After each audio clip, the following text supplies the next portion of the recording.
Donc, qui est égal, bien sûr, donc le moins avec le moins, c'est parti, et on aura P sur N cosinus P moins 1 θ k.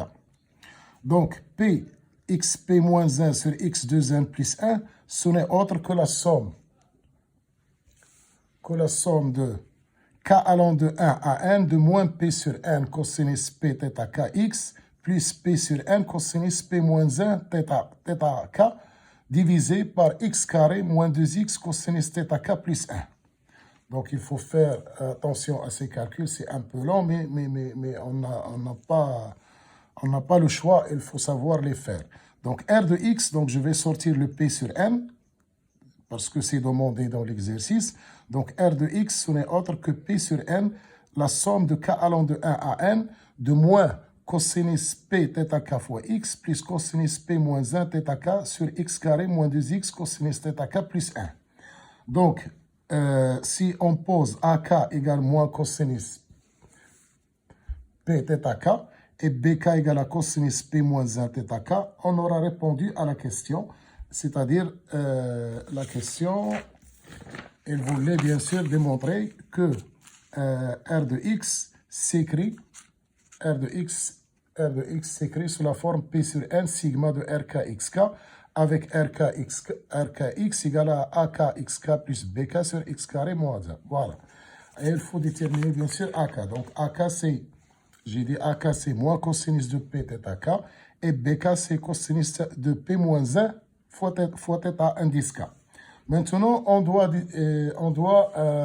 calculer la somme de K allant de 1 à n de AK et montrer que c'est nul. Donc, c'est moins la somme de K allant de 1 à n cosinus P θ k. Avec bien sûr θ k, c'est donné. Donc, θ k, c'est 2K moins 1 sur 2n fois pi. Donc, ça a été donné dans l'exercice. Et on doit calculer bien sûr moins la somme de K allant de 1 à n cosinus P. Et je remplace θ k par sa valeur, qui est 2K moins 1 sur 2n fois pi. Maintenant, pour se ramener à la somme de cosinus de k moins 1 fois θ, donc je suis obligé de noter θ égale à pi fois pi sur 2n.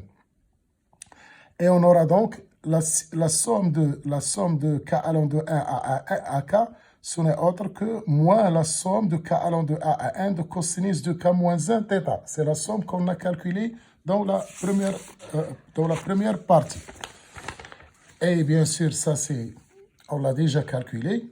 C'est la somme de k allant de 1 à n de cosinus de k moins 1 fois θ. Et on a trouvé, c'est sinus de n θ, cosinus de n θ sur sinus θ. Donc, si je calcule ça, en remplaçant θ par sa valeur qui est p fois pi sur 2n, donc ça va donner sinus de n fois p pi sur 2n fois cosinus n fois pi sur 2n sur sinus θ. Et ça, ce n'est autre, donc les n avec n se simplifient, on aura sinus p fois pi sur 2, cosinus p fois pi sur 2, divisé par sinus θ. Et ça, ce n'est autre que sinus p fois pi. Sinus p fois pi, c'est 2 fois sinus p fois pi sur 2. Cosinus p fois pi sur 2.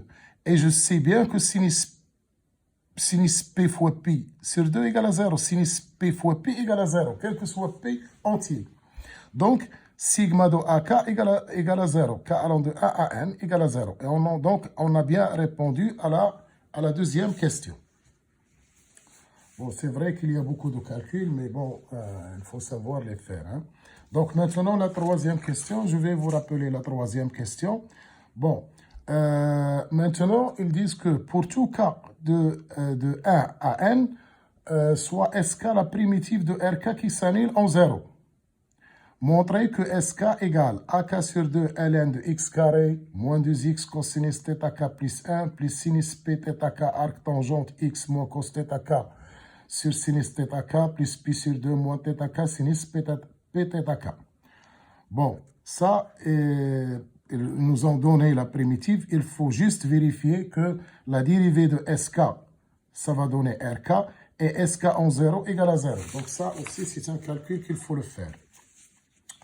Donc, on doit vérifier que effectivement SK est bien une primitive de RK qui s'annule bien sûr en 0. Donc il faut montrer que la dérivée de SK, c'est RK de X, et SK en 0 égale à 0. Bon, si on s'amuse à dériver SK, ça c'est juste un calcul, on la dérive par rapport à X. Bon, c'est AK sur 2, vous connaissez la dérivée de ln, donc c'est ln de U, c'est ln de I de X, c'est U' de X sur U. Donc c'est ce que j'ai fait exactement. Donc j'ai dérivé x carré moins 2x cos θ k plus 1, c'est 2x moins 2 cosinus θ k, divisé par x carré moins 2x cosinus θ k plus 1. Et j'ai dérivé ici arc tangente de x moins cosinus θ k. Donc, c'est sinus p θ k fois 1 sur sinus θ k. En dérivant ça, donc c'est 1 sur sinus θ k qui est la dérivée de x moins cosinus θ k sur sinus θ k, divisé par 1 plus x moins cosinus θ k au carré sur sinus θ k au carré. Donc, il faut calculer cette somme. Bon, c'est AK x moins cos θ k sur x carré moins 2x cosinus θ k plus 1 plus sinus p θ k sur sinus θ k fois sinus carré θ k sur sinus carré θ k plus x moins cosinus θ k, le tout au carré. Voilà. Et on développe les calculs. Donc, c'est AK x moins cosinus θ k sur x carré moins 2x cosinus θ k plus sinus p θ k sur sinus θ k, sinus carré de θ k sur sinus carré de θ k plus x carré moins 2x cos θ k plus cos carré θ k. Et on remarque sinus carré plus cos carré c'est 1, donc on aura ça. Donc ça c'est 5, ça c'est 6, c'est la page 6. Bon, on a maintenant S'(k) en x, c'est AK x moins cosinus θ k sur x carré moins 2x cosinus θ k plus 1, plus sinus p θ k. Alors, je vais simplifier sinus carré θ k par sinus θ k, il va rester sinus θ k. Et le dénominateur, c'est x carré moins 2x cosinus θ k plus 1. Donc, maintenant, on sait que AK, c'est moins cosinus p θ k. Et BK, c'est cosinus p moins 1 θ k. Et je veux que cette somme soit égale, bien sûr, à RK de x. Et j'ai la formule de RK de x. RK de x, c'est AK. Donc, je vais voir RK de x, c'est quoi? RK de x, c'est AKX plus BK sur x carré moins 2x cosinus θ k plus 1. Donc, pour avoir ça égal à ça, donc il suffit de montrer que moins AK cosinus θ k plus sinus p θ k sinus θ k, ce n'est autre que BK. Parce que ici, j'ai déjà AKX. Donc, il faut que je vérifie ça. C'est-à-dire, moins AK cosinus θx, moins AK cosinus θ k plus sinus p θ k sinus θ k égale à BK. Avec BK, c'est cosinus de P moins 1 fois θ k. Donc, je remplace AK par sa valeur, c'est moins cosinus PK. Donc, avec le moins, ça devient cosinus P θ k cosinus θ k plus sinus P θ k sinus θ k. Et ça, c'est exactement cosinus P moins 1 θ k. Ce qui est vrai. Donc, parce qu'on a cosinus P moins 1 fois θ k, c'est cosinus P θ k cosinus θ k moins sinus P θ k sinus de moins θ k. Et sinus de moins θ k, c'est moins sinus θ k avec ce moins. Donc, ça se simplifie et on aura ça, c'est exactement BK. Donc, on a bien vérifié que la dérivée de SK, ce n'est autre que AX plus BK sur x carré moins 2x cosinus θ k plus 1. Maintenant, il faut vérifier SK en 0. Donc, ça, c'est facile. SK en 0. Donc, je remplace x par 0. Je vais trouver AK sur 2 ln de 1. Pardon, AK sur 2 ln de 1 plus sinus p θ k arc tangente. Je remplace x par 0 dans la formule. Donc, c'est moins cosinus θ k sur sinus θ k plus pi sur 2 moins θ k sinus p θ k. Donc, ln de 1, bien sûr, c'est 0. Donc, c'est moins sinus de P θ k, arc tangente de moins cotangente. Et je sais que la fonction arc tangente est une fonction impaire. Donc, ça devient moins sinus de P θ k, arc tangente de cotangente θ k. Plus pi sur 2 moins θ k, sinus P θ k. Et bien sûr, je sais que la cotangente, ce n'est autre que la tangente de pi sur 2 moins θ k. Donc, arc tangente de tangente pi sur 2 moins θ k, ce n'est autre que pi sur 2 moins θ k. Avec ce moins ici, donc c'est moins sinus P θ k fois pi sur 2 moins θ k plus pi sur 2 moins θ k sinus P θ k. Ça, c'est égal à 0. Donc, on a bien vérifié maintenant que SK de X, c'est la primitive de RK de X qui s'annule en 0. Donc, voilà. Donc, on va passer maintenant à la page 7. À la page 7, oui, la page 7, voilà. Et c'est quelle question maintenant qu'il faut faire? La question... Voilà, donc la question 4. Donc maintenant, on a presque tout pour pouvoir conclure. Hein? Donc maintenant, il nous demande si on pose alpha égale 2n sur pi. Je vais vous montrer la question. Voilà. Si alpha égale à 2n sur pi, montrez que f de alpha il est égal à l'intégrale de 0 à plus l'infini de r de t dt. Et on déduire que f de alpha égale à pi sur alpha sinus pi sur alpha. Donc, c'est la page 7. Voilà, ici. Voilà. Voilà, donc ça c'est facile. Donc,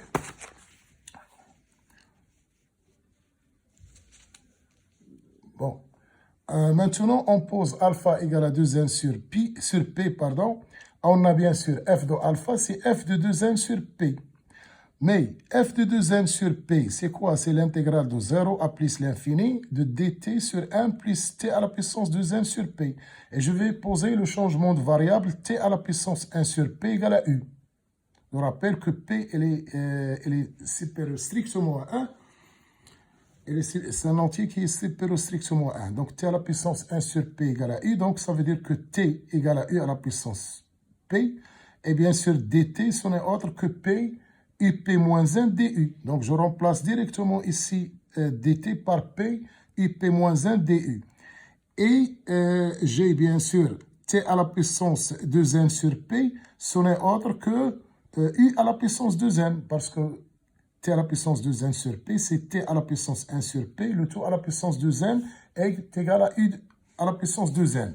Et je remplace tout ça dans cette formule, et j'aurai f de 2n sur p est égal à l'intégrale de 0 à l'infini de r de t dt. Donc, j'ai oublié une chose de ne pas expliquer.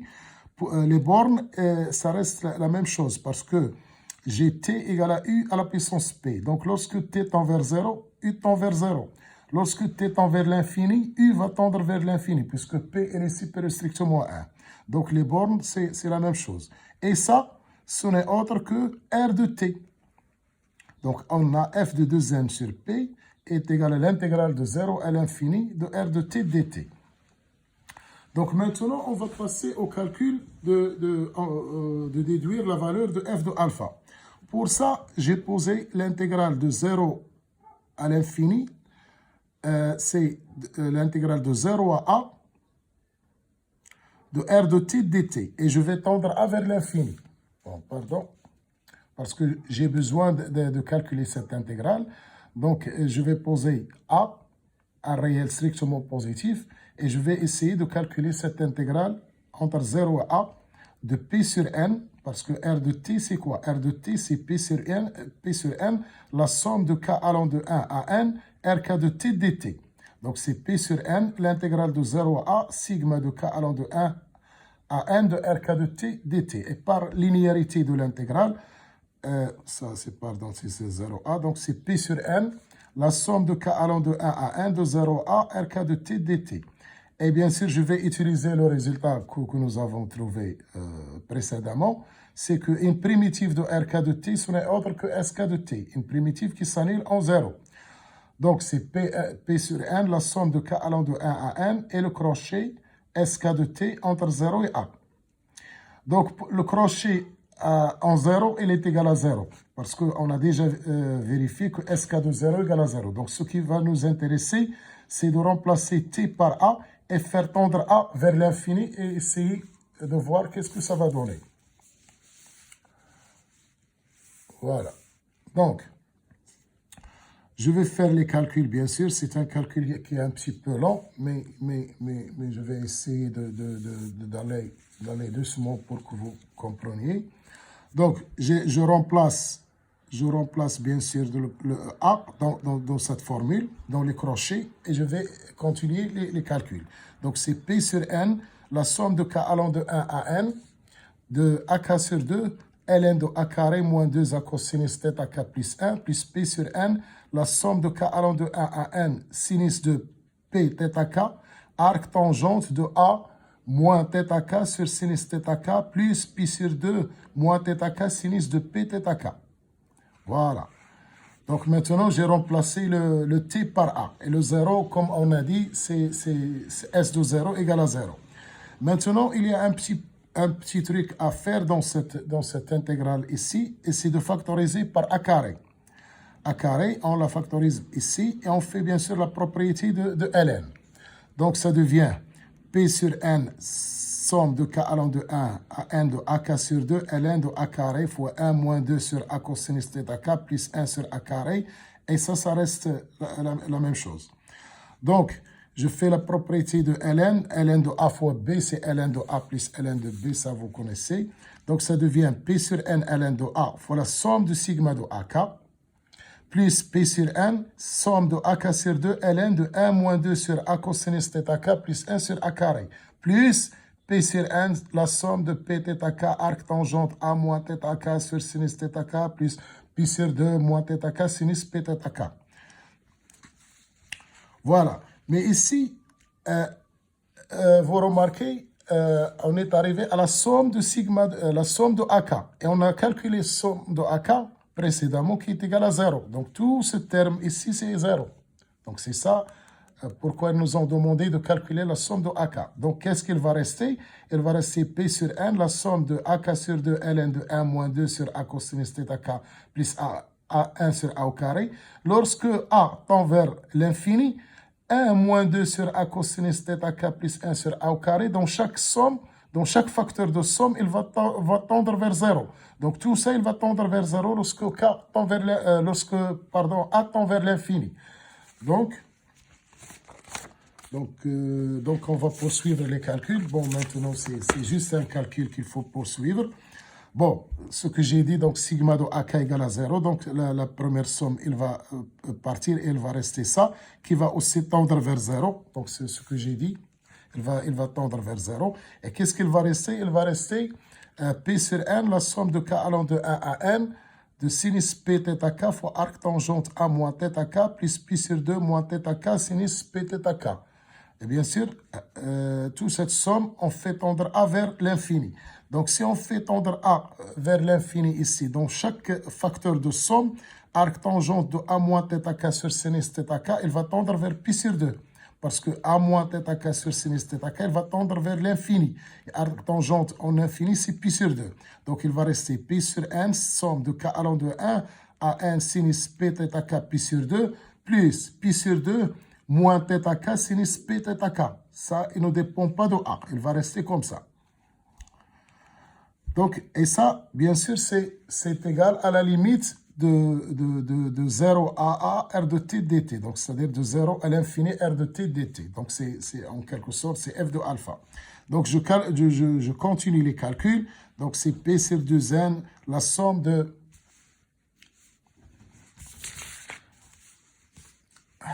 C'est vraiment un calcul qui est un peu pénible. Donc, c'est P sur n, la somme de sinus P θk, moins P sur n, la somme de θk sinus P θk. Donc, ça, c'est la somme de K allant de 1 à n sinus P. Et je remplace θk par sa valeur. Je remplace θk par sa valeur, qui est 2k moins 1 fois pi sur 2n. Et ça devient la somme de k allant de 1 à 1 de sinus de k moins 1 fois p fois pi sur 2n. Et en posant p fois pi sur 2n égale à θ, on aura la somme de k allant de 1 à 1 de sinus de k moins 1 fois θ. C'est la première somme qu'ils nous ont demandé de calculer. Et on va trouver, bien sûr, sinus carré nθ sur sinus θ. Donc, maintenant, on a juste calculé cette somme-là. Maintenant, on fait pareil pour calculer cette somme-là qui reste. Donc, on va calculer la somme de 2k moins 1 sur 2n fois pi. J'ai remplacé θk par 2k moins 1 sur 2n fois pi, fois la sinus 2k moins 1 fois pi sur 2n, bon, qui est égal, bien sûr, à pi sur 2n. Donc, j'ai sorti pi sur 2n ici. Et 2k moins 1, et c'est la somme de k allant de 1 à 1 de 2k moins 1 sinus 2k moins 1 fois θ. Et ça aussi, on l'avait calculé dans la première question. Donc, il va nous donner exactement, ça c'est pi sur 2n fois dn de θ. Si vous vous rappelez de la deuxième question, je pense. Ah oui, la première question. C'est pi sur 2n moins n cosinus 2n θ sur sinus θ plus sinus 2n θ cosinus θ sur 2 sinus carré θ. C'est vraiment, il y a beaucoup de calculs.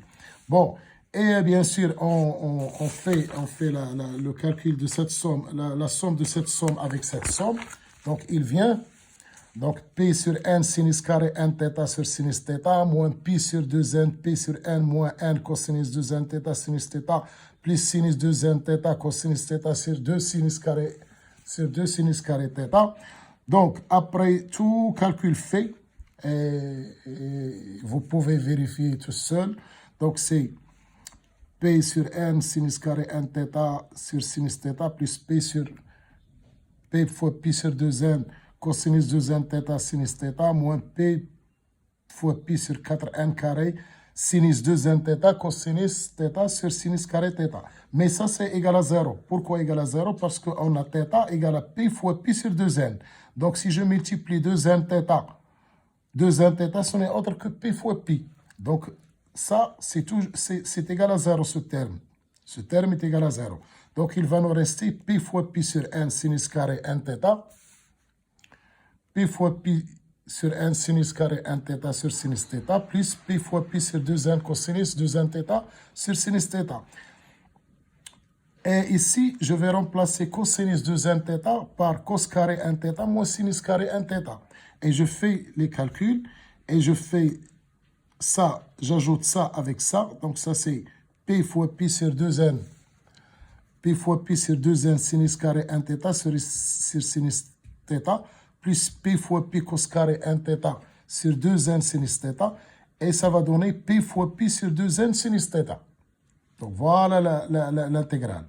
Donc, l'intégrale demandée, c'est-à-dire l'intégrale de 0 à plus l'infini de R de t dt, lorsque, bien sûr, alpha égale à 2n sur p, elle est égale à p fois pi sur 2n sinus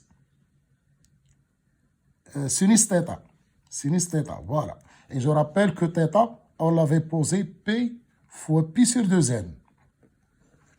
Et on vérifie. Donc, on a p fois pi sur 2n, c'est ça, divisé par sinus, pardon, on a p fois p sur 2n fois pi, divisé par sinus p fois pi sur 2n, qui est bien sous la forme pi sur alpha, sinus de pi sur alpha.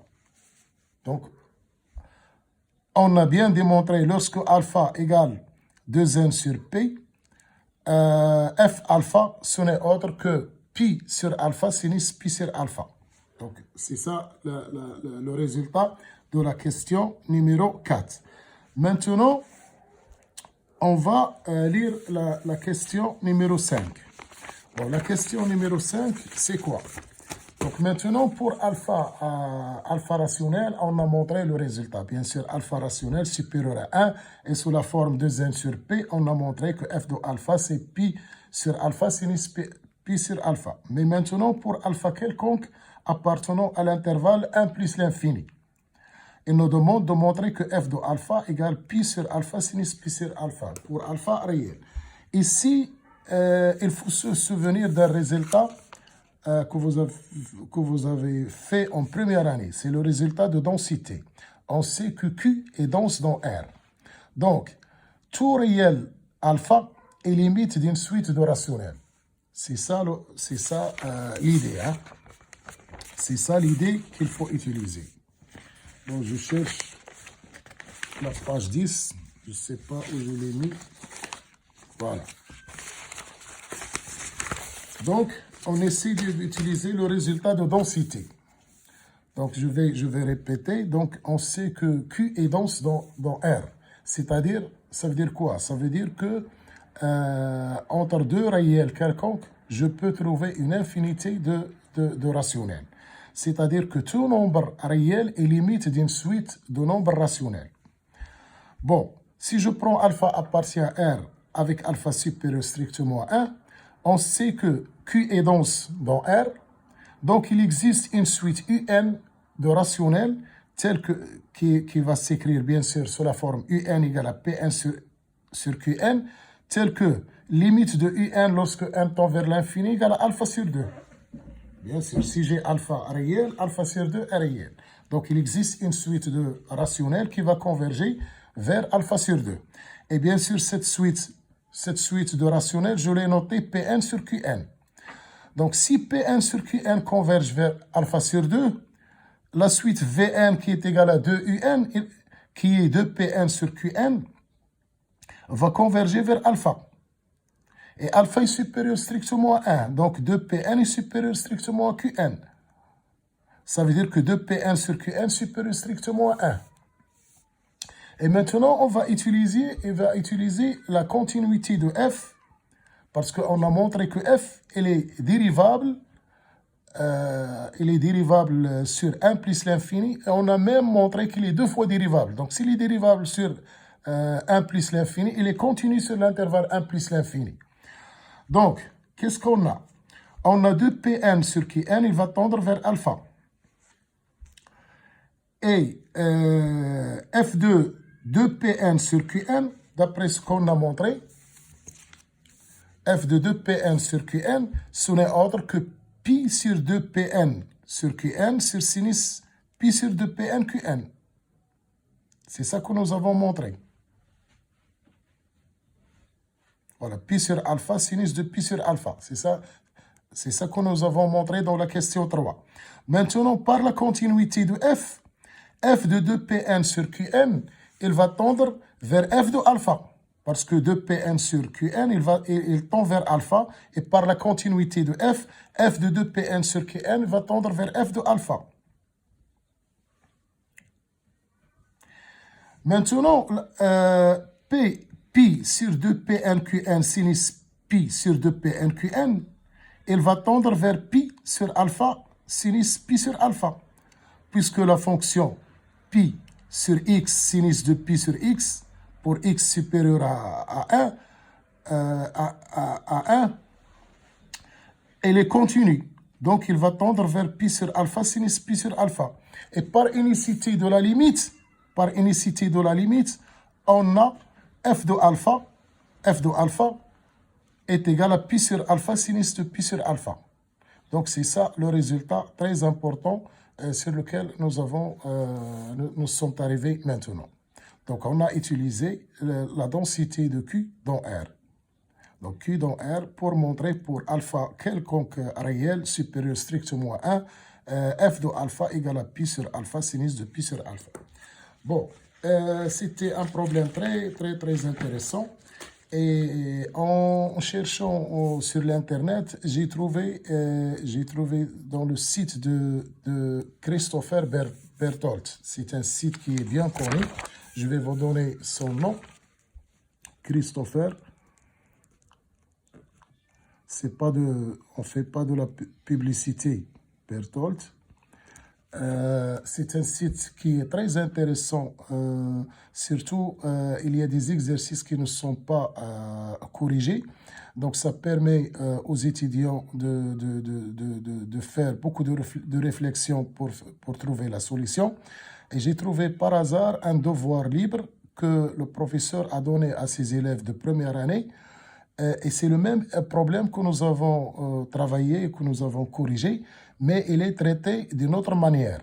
Donc, je vais vous donner cet exercice et je vous promets qu'on va faire la solution.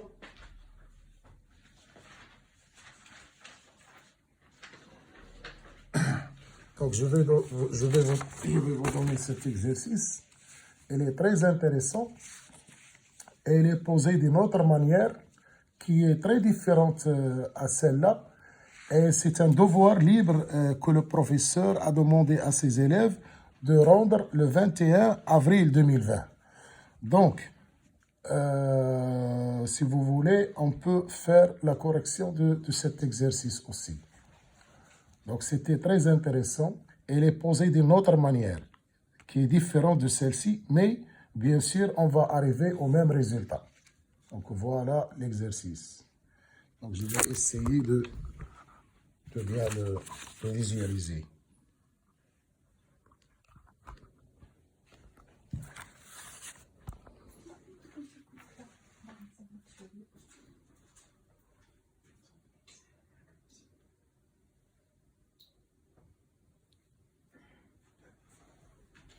Voilà, et sur ce, je vous remercie de votre patience et au revoir.